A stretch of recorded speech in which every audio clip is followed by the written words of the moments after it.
Good afternoon po. Isa po akong follower nyo. Magtatanong lang po ako kung paano gagawin kasi yung SSS ko po, SSS lock. Hindi ko na po mabuksan yung SSS app ko po. Thank you po.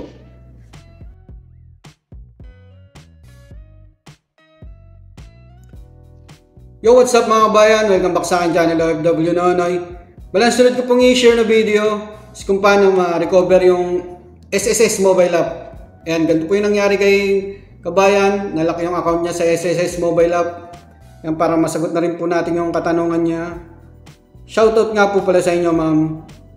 Good afternoon po. Isa po akong follower nyo. Magtatanong lang po ako kung paano gagawin ko. Kasi yung SSS ko po, SSS lock. Hindi ko na po mabuksan yung SSS app ko po. Thank you po. And bago po kayong makapag forget password, bali forget password po yung gagawin natin para ma-recover po yung account natin sa SSS mobile app. Kailangan active at tandaan nyo po yung registered email address nyo, yung nag-register po kayo dati.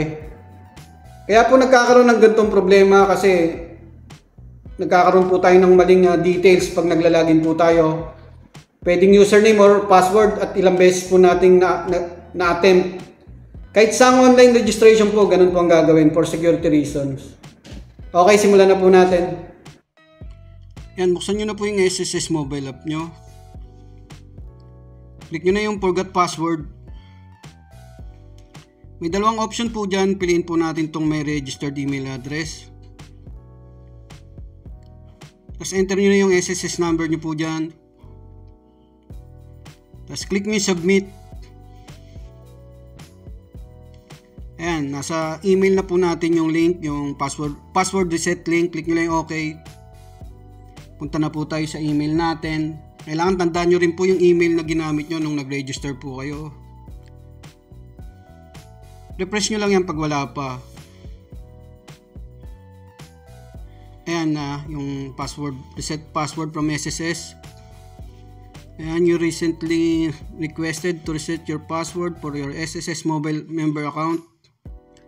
May expiration din po yung link na yan, 5 days. Kailangan makapag-change password na po kayo. Ang click nyo na po yung blue. Ayan, click here. Ulitin nyo lang pag ayaw. Nagbubukas ng panibagong window. Ayan, nasa window na po kayo ng SSS na change password. Ayan po yung username nyo. Kung nakalimutan nyo rin, screenshot nyo na yan or ilista at isave. Ayan, gagawa na po kayo ng password dyan. Ayan, prepared password. Andyan po yung instructions sa password. Sundan nyo lang po yan. Ayan, may example po dyan. I-save nyo na rin po yung gagawin yung password. Lalagyan ko lang. Tapos click nyo na yung submit. Tapos click nyo yung OK. Ayan, na-reset na po yung password natin. Close nyo lang yan, mga survey lang po yan. Yan po yung account natin sa website or portal. Close na po natin siya. Magbubukas po tayo sa SSS mobile app natin. Lagyan nyo na yung username nyo at bago nyo ginawang password. Sign in na po kayo dyan.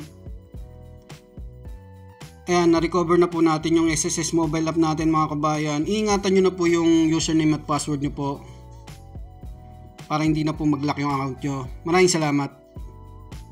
Ayun kabayan, sana sagot ko po yung katanungan nyo. At sa iba pa po natin kababayan na may katanungan, message lang po kayo or comment sa Facebook page at YouTube channel ko, OFW Nonoy. Pa-like and pa-share na rin po. Maraming salamat.